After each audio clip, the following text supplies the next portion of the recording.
welcome back to Teen Story Share. Today we're going to be continuing The Ghosts of Heaven, and we're reading the section called The Song of Destiny.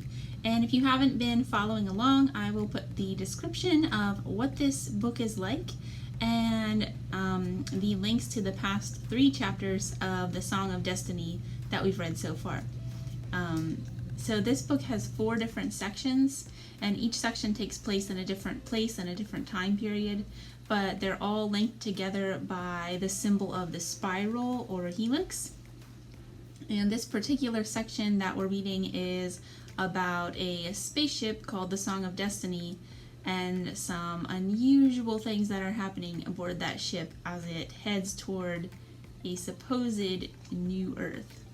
Alright, let's jump right back in. Oh, and for those that have been following along, just a quick reminder, in the last chapter, Bowman had just passed out after realizing that he sees another person out of the corner of his eye when no one else but him should be awake at this time. He's so surprised he falls back, hits his head, and is knocked unconscious. 3. When he comes to, he has no idea how long has passed.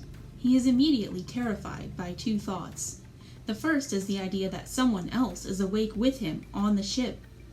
That cannot happen. The ship would not cause it to happen.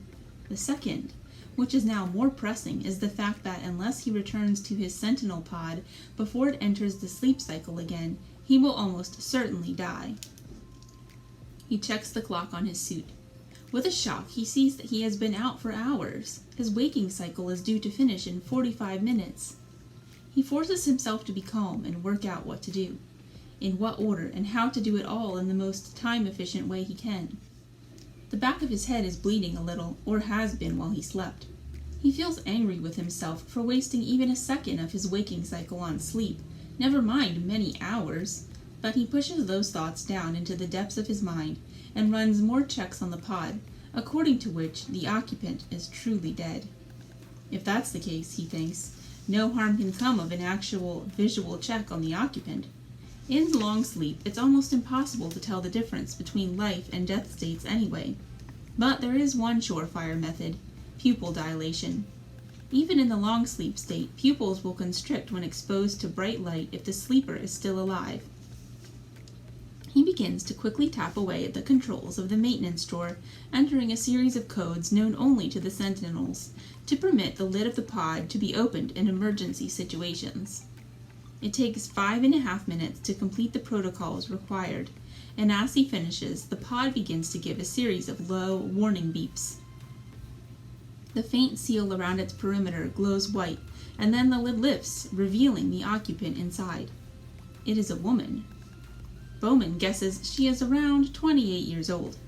She is beautiful, one of the most beautiful women he has ever seen, and he wonders whether all the occupants were chosen for their looks, as well as their intellect, skills, and personality traits. Have they chosen a perfect 500 people from which to make a new world? Of the millions of people who applied for the mission, the numbers must have rapidly fallen away as the selection process weeded out any who didn't come up to the mark.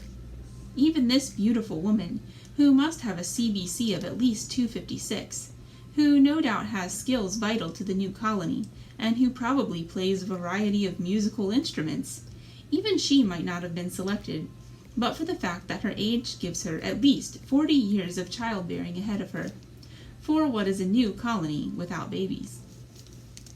His hand hovers over her, his fingers hesitating to touch her, as if she might be ill or carry some contagion, though he knows there are no pathogens on board the ship.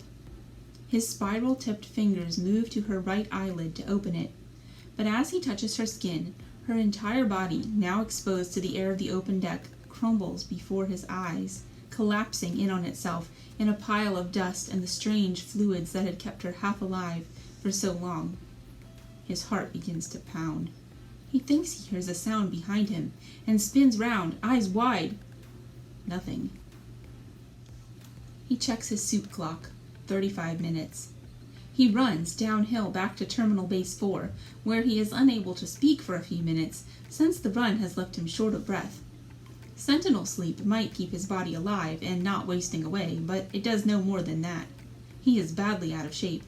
Unable to speak his log, he begins to type a report for Sentinel 7 to read, and hurriedly performs 3 of the 37 systems checks that he would really like to make.